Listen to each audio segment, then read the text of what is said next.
Why have the Mets been successful as of late? Well, they've been doing a number of things better, in particular scoring runs that help them be a little bit bullpen-proof in some of these instances.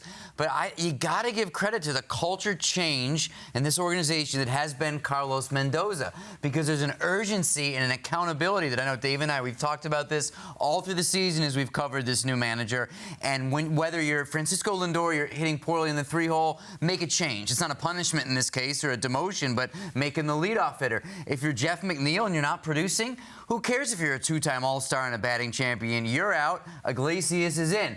We could go on. It's just the accountability moves. DFAing Omar Narvaez to bring in Luis Torrens. I know that's a front office move, but I am telling you, it is the urgency of Carlos Mendoza that is franchise changing right now, and that is a big part of what sends a message to the clubhouse like, hey, we're not the same old complacent Mets. We're not just going to run this thing out there day after day if it's not working. So I think there's something in that that's helping them. I mean, let's not overstate it. Right. They're still well below 500, but you're asking me why they're doing better lately. There's been a lot of change and a lot of intensity. I mean, I'm not big on the whole clubhouse meeting thing. I mean, I think that... Notice I didn't mention it. Yeah, right. You did kind of leave that out. Yeah. It did happen, though, for the record. They did have the meeting there.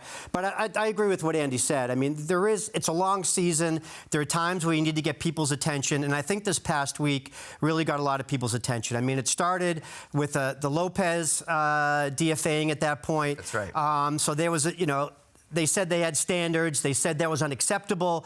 So they made a move. Were there other times they could have kept somebody like that around in those situations? Sure. But the way the team was going, they were trying to stop the slide. Then right after that, they make some very big decisions, guys. I mean, the Beatty-Vientos thing, they had to get another middle infielder up here, so obviously. Many, I forgot, like, two big ones. Yeah, right, exactly. Yeah. And finally, giving Vientos a chance to play. I mean, they needed a middle infielder, so Iglesias was big to bring up. As we came to learn, he's made a huge impact in that. But I think with Vientos, we've already seen the production he's had. We've seen him make some good defensive plays, too. And that's all we've heard about how his glove is such a deficiency. He's not a gold glover, but can he field the position adequately? It seems that way. And if he can hit like he can, then sure, leave him where he is. Stearns and Mendoza both have done a tremendous job. Mendoza and Stearns. Okay, that's fine. Look, I love Mendoza. He's been, to me, the brightest spot of the season so far. I don't care if they're 11 games under, 10, whatever it is, and winning 3 in a row. The fact that they've shown the ability to trim the fat, now they've had a lot of it to trim, but they'll do it. They'll do it urgently, which I like, and it's helped them win some games here as of late. Let's make the call to the bullpen and welcome in Jim Duquette. Jim, is there anything this Mets team can do to convince you that they're a legitimate playoff team? Hi, Sal. I just want to say hi. I've been watching. We're all being polite today. Very I've been civil. watching with you.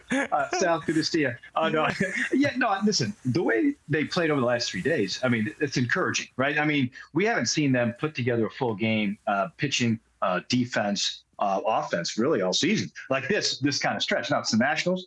Their best players are Jesse Winker and Joey Gallo and C.J. Abrams, and some younger players, but they don't have a real good veteran crew. They beat up on some pitching that's I would say below average. But you got to start somewhere, right? And I've seen other teams across the league use, let's say, the White Sox as a slump buster. We'll call it. Maybe this is the time where the Mets right now use the Nationals as their slump buster.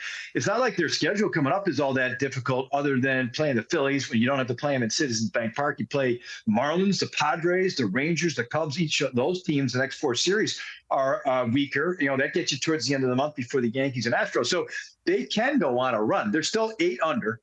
They're still woeful at home, and their bullpen without Diaz is extremely shaky.